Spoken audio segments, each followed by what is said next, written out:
Conteúdo concreto. Cultura, educação e pesquisa em um papo informal com especialistas descomplicando o conhecimento.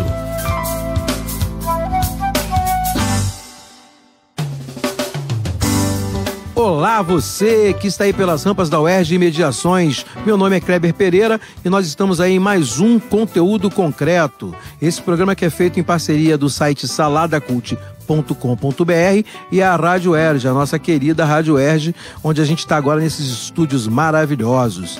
Eu estou aqui para conversar sobre uma questão, no mínimo, emblemática, né? A demanda do ser humano por deuses, pela religiosidade. A gente vai conversar um pouquinho sobre isso. Eu estou aqui com o professor Gustavo Bernardo Krause. Tudo bom, Gustavo? Tudo bem, como é que tá? Tranquilo. O professor Bernardo Gustavo, ele é do Instituto de Letras aqui da UERJ, né, do setor de Teoria da Literatura, e atualmente é também o diretor do vestibular, não é isso? Isso, DESEA, Departamento de Seleção Acadêmica. Seleção Acadêmica da UERJ. Está fazendo aí uma revolução, trazendo a literatura para o vestibular, tem feito mesas lindas aí, muito bom, vale a pena conferir aí na internet. Estamos também aqui com Paulo Gracino Júnior. Paulo Gracino Júnior, gente. Não é o Paulo Gracindo, entendeu? Não tem nada a ver com sucupira, não tem nada a ver com aquela coisa toda. É Paulo Gracino Júnior. Tudo bom, Paulo? Tudo bem, beleza. Paulo é professor, né? Também da área de Ciências Sociais, e escreveu um livro chamado A Demanda por Deuses. Espetacular o título. Vamos começar esse nosso papo falando sobre a publicação de vocês. Você escreveu um livro, não foi, Gustavo? Isso. A Ficção de Deus. O que é isso, meu Deus do céu? Conta pra gente o que é a ficção de Deus. A minha pesquisa era buscar a interface, né, entre sempre filosofia e literatura, no âmbito da filosofia e teologia. Então, verificar qual era a relação da literatura com a religião. Em particular, fechei o foco no personagem Deus. Como é que ele aparece na literatura. Tá? Isso é uma vertente, eu verifiquei vários romances, vários textos, que aparece o personagem Deus, tanto em autores religiosos, como Guimarães Rosa, Graham Greene, quanto em autores ateus, como Saramago, que é o autor ateu emblemático, né? Então, tentando verificar como é que cada grupo desses, cada autor, tratava Deus como seu personagem. Procurei ver também Deus como personagem no livro sagrado, quer dizer, na própria Bíblia, a partir de um autor que é religioso, genial, chamado Jack Miles, em que ele faz uma duologia, dois livros chamados Deus, uma biografia, que trabalha o Antigo Testamento, e Cristo, uma crise na vida de Deus, que ele vê o Novo Testamento. E ele, nesse livro, ele é religioso, mas ele vê na perspectiva de um professor de teoria da literatura, que ele também é. Então ele lê a Bíblia como ficção. Então vê qual é a força que tem o personagem Deus, principalmente no Antigo Testamento, já que ele quase não aparece no Novo, né?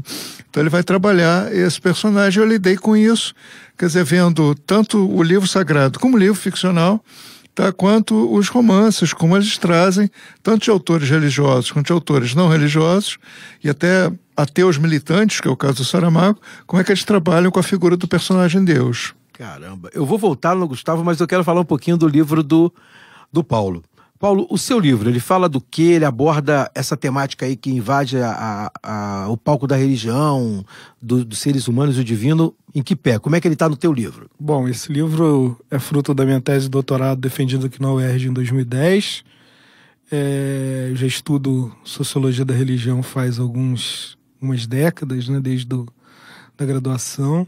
E a ideia, embora esse título seja um título teoricamente religioso, mas é um título que vem da teoria econômica, né? A ideia de economia da demanda e economia da oferta, né? É um debate com os economistas, como eu acho que boa parte das pessoas devem saber. A sociologia ela passa por uma crise de paradigmas, e os sociólogos buscaram, nas últimas décadas, um diálogo com a economia.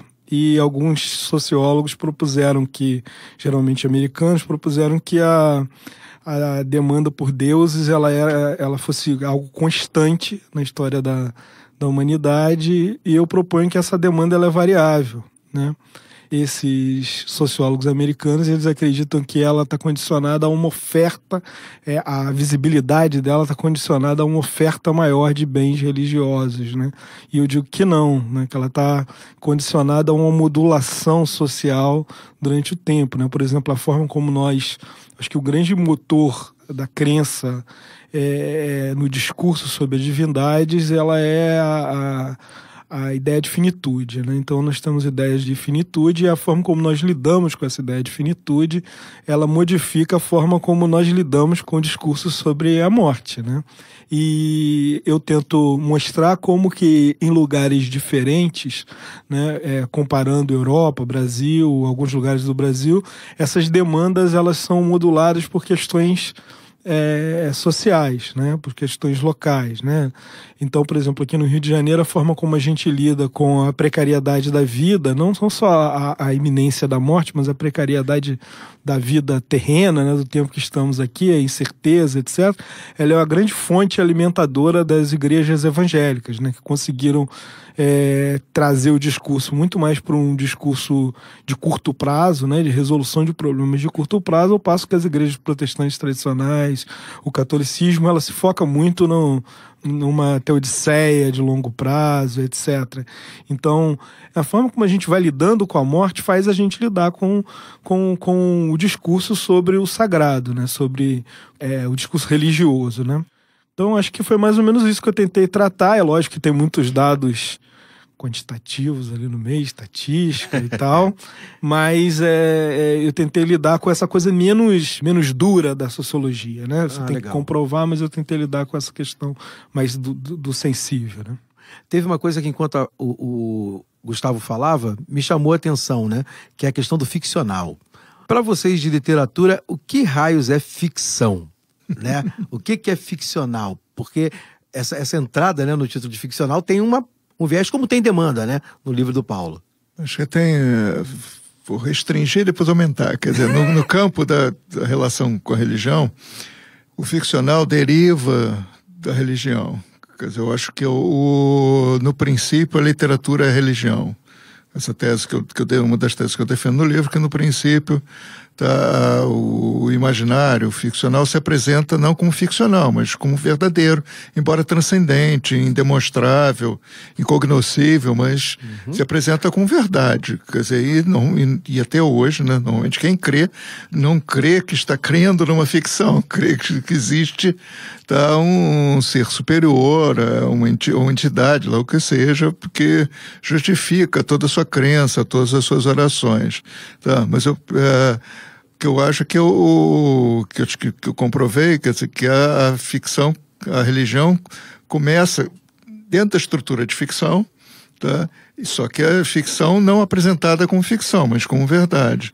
E depois ela se separa, quer dizer, no princípio, tá, a poesia é reza, e a reza até hoje tem normalmente forma de poesia, né? E todos os componentes da religião têm o mesmo valor que os componentes da literatura. Por exemplo, o aspecto de catarse, tá, de uma ficção que nos permite purgar sentimentos reprimidos, tá, você encontra na relação religiosa. Tá? Um exemplo bem um pouco mórbido, mas bem simples. Tá? Você morre uma pessoa muito próxima a você, nós demoramos muito a realizar essa morte. Então você é capaz de ir no velório e não conseguir chorar. Emocionalmente você ainda não fechou, ainda não caiu a ficha. Então você tem dificuldade de chorar, fica até preocupado que os outros vão achar você insensível e tal.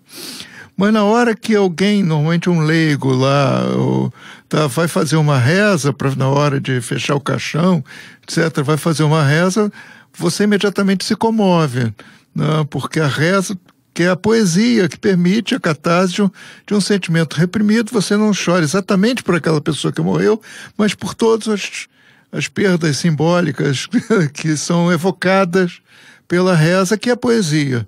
Tá? Então permite essa reação. Você até chora mostrando o rosto, para todo mundo ver que você está chorando e tal, ali. Depois volta no dia seguinte, você é capaz de chamar a pessoa do lado, porque vai demorar muito a realizar, tá, de fato, essa morte, mas você vai precisar da literatura. Tá? Então você precisa da literatura do ficcional para soltar sentimentos reprimidos. E a literatura, no momento que você a vive, né, você a vive como real, né? Não só como real, como mais real do que o real. Então, uma relação com a arte pode ser mais intensa do que a relação cotidiana, que a gente tem uma série de antepados, a gente não sabe como reagir. Agora, na hora que você está só em contato com um romance, com uma peça de teatro, você solta sua franga emocional, você consegue se soltar. Claro. Então tem esse elemento que é forte, né? E o outro elemento, né, mais amplo, é que num certo sentido, já defendido por muitos linguistas, por muitos teólogos, tá, por muitos filósofos, num certo sentido, a gente não tem acesso à realidade. Tá? Você só tem acesso à realidade ao imaginá-la, quer dizer, ao estabelecer uma hipótese que é ficcional, toda hipótese é uma ficção, tá? Uma convenção. Todos os discursos, no fundo, são ficcionais. Isso já está, o discurso jurídico, o discurso pedagógico, o discurso político, tá? O discurso religioso, claro, o discurso médico, mas o discurso ficcional, estrito senso ficcional, ele tem a diferença que ele se apresenta com ficção. Se fala em um romance te avisa, isso é um romance. Tá? Então você pode ler sabendo que aquilo não é verdade. Exatamente por isso você pode lê-lo como se fosse mais verdadeiro do que a verdade. Tá? Então, e nos outros discursos não. Você está mediado pela necessidade de confirmar ou de asseverar, de convencer os outros, de doutrinar os demais, em qualquer dos discursos.